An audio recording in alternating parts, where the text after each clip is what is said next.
So in the Game 5 reaction, I said the Bucks and Celtics last 5 minutes of the game were peak basketball. It was just tennis, very even, beautiful. The art of basketball was exemplified in that game. In this Game 6 of Memphis versus Golden State, this is what peaking of peak basketball is, if you guys get what I mean, when a team is peaking. Because when Warriors are playing like this, it's over.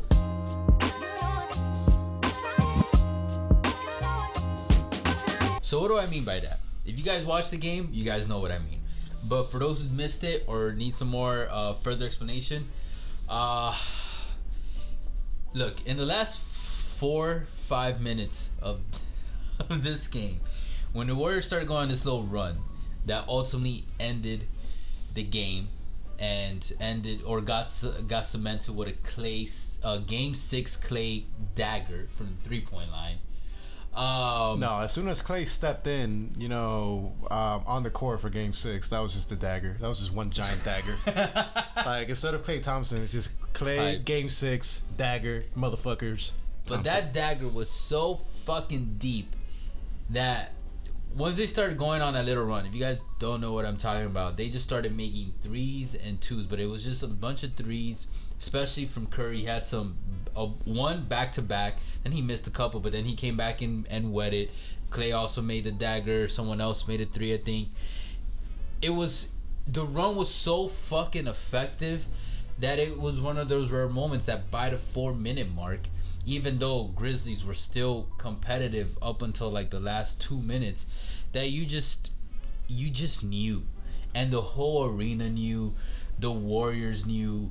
I would even go to argue that Memphis knew. Like, it's just such a special, magical wave of basketball that they play when they're on this little streak, especially with the cherry on top of Steph doing these ridiculous fucking 3s, that you're just like, oh my god, like it's like you're seeing the future happening right in front of you, and you can't help but just be like throwing in the white towel. And I'm the type of person that ask her, we'll be watching the game, I'll be like, bro, like, they could still catch up. Everyone's like, bro, this game's over. I'm like, you never know. 14 points, we got 5 minutes left. You never know. But with this, and it was less than 14 points, it's just like, it's so special, and it's so obviously special that you can't help but feel like deflated. You're just like, wow, this is different. And left me speechless. Obviously not. I mean, yeah, man. Speechless, deflated, whatever words you want to use. And I got a phrase for you. Guys, we have been doing reaction videos for all the playoffs, including second round, first round. I know I sound like an ad, broken record, whatever you want to name it. I don't care. But just know we're going to be doing reaction videos after the game for every single game moving forward, obviously, for the playoffs, conference finals, turn round that 2. Bell notification. Hit that sub button, bell notification, it's like Andrade has said. Right after the game, guys. Yes, as sir. Quick as our Wi-Fi and our work ethic can allow it. Exactly. 90% the Wi-Fi, because... Yeah, because as soon as this is done, we're here, uploading the files, doing everything, transferring everything, finding images, editing, doing the SEO bullshit. But hey, we do it for you guys, because unfortunately there's not that many people that are doing it. But fortunately for you, especially on the weekends. But fortunately for you, you ran into us. And in the conference finals, that's right. Fortunately for you, you are running into us in the conference finals. Every game, baby, we on top. It's just gonna be hyped. Yes, sir. Although low key, I would have liked a Game 7, Memphis. I would have enjoyed as a basketball fan. I'm glad Boston gave us one. I'm glad Phoenix gave us one. But Memphis, it would have been dope if y'all could have given us one and then just further peaked the potential you guys have. Because, look, this is not a sad moment for Memphis Grizzlies fans. No. It's not. It's far from it. Your guys' future is shinier than the fucking light that's facing us right now. For real. And one big takeaway from this game that solidifies it is that the Memphis Grizzlies are not better without Ja. Let's kill those conversations. That's how rumors start. Yeah. Well, that those conspiracy theories were running rampant after the last game. It's like, who needs Cha? No. Okay, look. I was talking to this to Andrade off camera. Like, Memphis and Grizzlies, like the players and definitely Memphis the Grizzlies fans were probably asking themselves and probably asking to the Warriors, why the fuck are you guys holding back at us if we kicked your ass so nasty at 50 points? And what Golden State did is they gave a resounding answer of saying, what adult will go full force on mere children? That's exactly what fucking happened. And for those that understand that reference, good, man. You're a real one.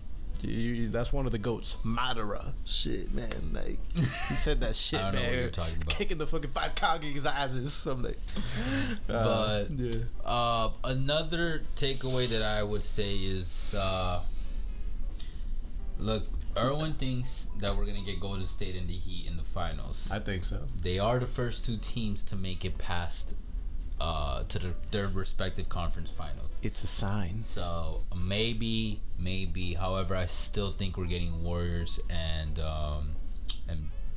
oh shit, I can't even say that with confidence. Before, I'm not gonna lie. Before today, it was Warriors and Bucks, easy. Like even before the playoffs started, or soon after they started, it was like Warriors and Bucks.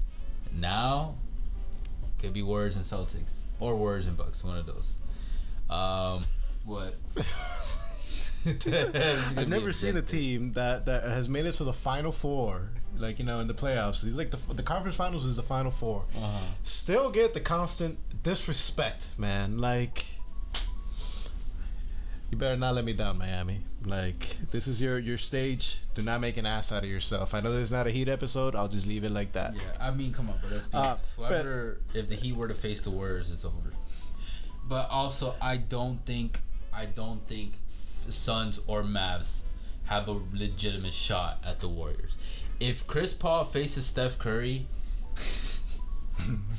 remember, Chris Paul is the one who got baked by Curry when he was on the Clippers. I don't know if you guys remember this, but you know, he did a little crossover for mid-range, and then it was also one game, or maybe the same game. I think it was a different game, but it was also against the CP3 Clippers, where Warrior went through like 4 or 5 people, and then he did that not random, but like crazy ass 3 from top of the key. That was just like Steve Kerr even put his fucking clipboard up, like, what the I think he had a clipboard, but his hands up at least, like, what the fuck. Hey, but congrats to Mike Brown, man. Like, fuck, man. Hopefully with this win, man, to stop shitting on him, man. Saying like, even Stephen A was shitting on him at halftime, man. That's crazy. It's like, yeah, man.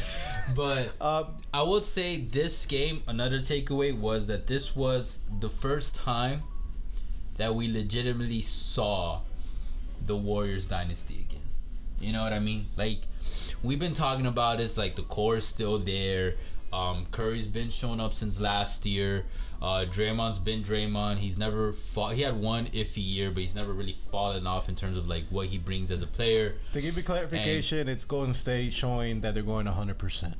Like, bro, you know, I think they get it. Just saying, Kerr hasn't ever fallen off as a coach. I don't think anyone has ever thought that. Maybe some fools. Maybe, I don't know. But then today we finally got Klay to play like the Klay Thompson that we've kind of been waiting on since the injury. And aside from Game 6 Klay, the man brought it. The man brought it on both ends of the floor. And then to top it off in poetic justice fashion, he was the one that did the ultimate dagger. And after he made that 3, I think that's the 3 that put him up by 13 points. And at that point, it was just like, if it was a different team, maybe there was a chance to come back. But this is a young Grizzlies, you know, and they were away. It's just like 13 points with like 3 minutes left was just too much at that point. No, of course. Especially on this fucking crazy run they were on. Let's go a little bit further into what went on with some BTD stats time. All right, let's start with the winners. Y'all see Draymond, Wiggins, Curry, and Thompson all scored double digits. But let's not forget Looney, man. This guy brought it in this game. They're all the dirty work. And then Poole also double digits. Let's start with Klay. 30 points plus 14 on the floor, 3 blocks, 2 assists, 8 rebounds, 8 of 14 from 3. 11 of 22 from field goal. Vintage Steph Game 6 Curry, 29 points, plus 16 on the floor, 2 blocks, 1 steal, 5 assists, 7 rebounds, 6 of 17 from the 3, 10 of 27 though from field goal. And together, just as he said, vintage Klay, this was vintage Splash Brothers. Let's talk about Wiggins. I've been ragging on him. Come on, man, you made All-Star this year, and guess what? He played like one today. 18 points plus 20 on the floor, 3 blocks, 1 steal, 10 rebounds, 3 of 5 from the 3, 7 of 16 from field goal. If Wiggins can keep bringing it like this, and Poole can keep bringing it, we'll talk about Poole a little later, but they both keep bringing it like this, that's just too much. That's 4 shot creators that nobody else in the NBA has. Those are 4. Wiggins can create a shot from almost anywhere. He has the hardest time out of all of them, but he can take it in or he can shoot it. It's something about Wiggins as well, man. Like he's finally affecting the game more than just scoring. Obviously, the guy can score, but he's rebounding. He's playing D. Like no, yeah, he's playing. He's playing the role that he was supposed to be in Golden State. But then if Poole can also shoot from the 3, take it in, score from anywhere, and then obviously Curry and Thompson can do either or as well. So, just think about that, man. That's why don't be surprised if the Warriors end up winning the championship again. First one for this decade. Like that'll probably be what it is. It's not. I don't think this will be the only one they win in 2020s if they end up winning this year. And 4 shot creators. Just keep that in mind. 4 shot creators. Name me another NBA team with 4 shot creators. And then if Draymond is on the street, Draymond had a pretty good fucking game. 14 points plus 19 on the floor, 1 steal, 8 assists, 16 rebounds, 0 of 3 from 3, but 6 of 14 from field goal. And you guys already know what Draymond brings on the floor. And then Looney today, 22 rebounds alone, man. That guy, 22 rebounds alone with 4 points, 1 block, 5 assists, plus 10 on the floor. Come on, man. And of course, Jordan Poole, again, not having one of his great games. I think for now, this is the Jordan Poole that we will be getting for the rest of the playoffs, which is on average. I'm not saying this is the only type of game performance that he's going to be bringing, but the type of performance like how it is right here, 12 points, minus 3 on the floor, 1 block, 2 assists, 3 rebounds, 2 of 11 from 3, 4 of 15 from field goal. So yeah, I think that's the average Poole we'll be getting with some standout games here and there. As long as Jordan Poole can have a 20 to 30 plus game, like anywhere in that range, once or twice every series, so just 1 or 2 games in the Western Conference Finals, 1 or 2 games that they bring into the finals, I'm not gonna lie, then my confidence in the Warriors winning it all is pretty high, because Curry be wishy-washy sometimes. For the most part, though, he's consistent and brings it. Draymond always brings what he's supposed to bring. Wiggins always brings what he's supposed to bring in terms of the factors that Erwin stated. Now, if he can keep scoring 15 to 20, like today he scored 18, if he can I don't think he will, but if he can still keep bringing 10 to 15, and then Thompson. Look, this game may be huge for the Warriors and Thompson in the sense that he finally woke up. Yes, and not just woke up, because he's been awake, but it's like, when you're injured, it's you have, like, for lack of a better analogy, it's like PTSD. Like, you're still worried. It's in the back of your head whether you like it or not, of like, oh shit, am I gonna get hurt? This and that. Like, you don't take it in as strong as you did, or you don't shoot the same or you don't go back down after shooting the same way you did, or the same form. And even if that was already gone for Thompson, it's still a little bit subconscious there. And then also there's that feeling of, do I still got it? Can I still do this? Can I still bring it like that? And this game might be a breakthrough for Klay Thompson. And if it is, then fuck the NBA. Like, fuck. But man, now you finally see why I'm so scared of Golden State, man. Yeah. Hey, I've been telling you, I agree with you on the Golden State take. I just don't agree with you on the Heat take. No, I said the Heat are gonna make it to the finals. versus Golden State. I'm man. You ask me, man. I think we're gonna get our asses kicked by Golden State. That'll be if Warriors win. That's Klay, Draymond, and Steph's fourth ring. But we'll see. That'll be the fourth ring, though, right? Or third, fourth? Yeah, fourth ring. Yeah, fourth ring. That's. But we'll see, man. Well, we're gonna have to do a video of that if they win, because if they each have 4 rings and Kerr, bro, that's top 75 player contention right there. Hey yo, Klay should have been in that. Adam Silver, what the fuck, man? Put Klay on the NBA 75, man. Yeah, man. That disrespect, come on, man. The guy had the most points in a quarter. Like with like 2 dribbles shit. Or something. Like yeah, like ridiculous low dribbles. Yeah, but all right, let's talk about Memphis. Look, you guys see those box score stats. Let's start with Brooks. Dillon Brooks had 30 points, minus 11 on the floor, 1 block, 3 steals, 1 assist, 4 rebounds, 7 of 15 from 3, 11 of 28 from field goal. If you watch this game, that's when you kind of felt like it was over for them. I'm not gonna lie, because Brooks brought it, but what I kept thinking towards like by the fourth quarter was like, man, if Dillon Brooks is the guy that you have to rely on to be your jaw, you know, or like your go-getter, your bucket getter, your shot creator, your leader. No offense to him, but I that doesn't give me enough confidence. The guy that I would have preferred to see do that, but it's a lot harder because he doesn't have the same handles, Bane. Bane brought 25 points, minus 7 on the floor, 1 block, 2 assists, 7 rebounds, 4 of 7 from 3, 9 of 16 from field goal. Bane did well, like, you know, but like that's where the plus minus does have some accuracy. If you're watching the game, he could have done better. He did have one very clutch layup late in the third or early in the fourth, and I was like, oh shit, okay, is Bane now going to start going on a run? No. Like himself, because the Grizzlies were going on a little run in the late in the third. Nah, man. And that's when like, oh shit, this ain't the Dark Knight Rises, man. It's not that type of Bane. The problem with Bane for me and a lot of people is I forgot who said this, but ever since I heard this, like, it is to me the most accurate imagery of Bane. Not necessarily take, but imagery, no, it's not even an imagery. Desmond Bane plays basketball like a football player playing basketball, and it's just like, so like me. That makes that was good. But you get what I mean. Yeah, he is super stiff, and he kind of just uses his body because he's got a really good, nice sized body template, and it's just like yeah.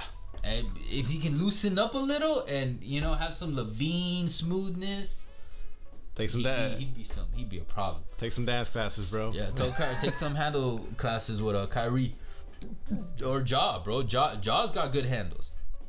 Now, Triple J, man, 12 points, minus 12 on the 4 blocks, 4 rebounds, 1 of 7 from 3, 5 of 19 from field goal. I ain't gonna lie, if Triple J Jackson Jr. brought it, I think we may be looking at a game 6. Now, let's end it there. Oh, of course, you got Brandon Clark, 8 points, minus 8 on the floor, 1 steal, 4 assists, 4 rebounds, 2 of 10 from field goal. All right, let's get into one takeaway I do have, and one what if that, you know, we'll never know, is what if Ja didn't get injured?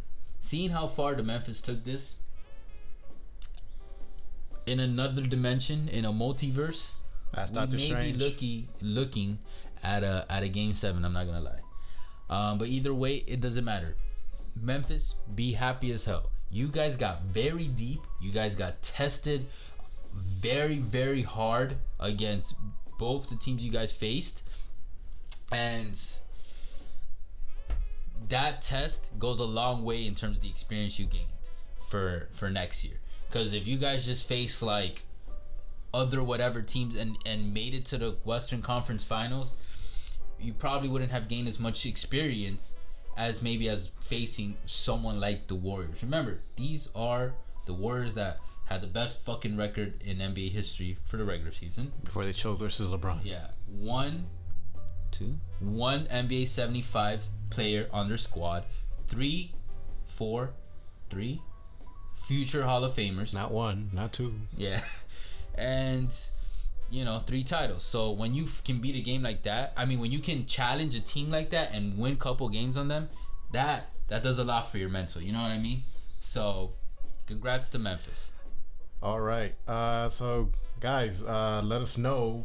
Golden State, how you guys feeling? Obviously great, but who would you guys rather face? You rather face the Suns? You rather face the Mavs, or you just don't give a shit? Memphis fans, Grizzlies fans, what do you think your team needs to do in the offseason so that way you can get to the next level in the playoffs? Yeah, bro. All the Grizzlies need is one key. I haven't heard them in terms of teams that he wants, but if somehow Memphis can make it work and acquire Donovan Mitchell,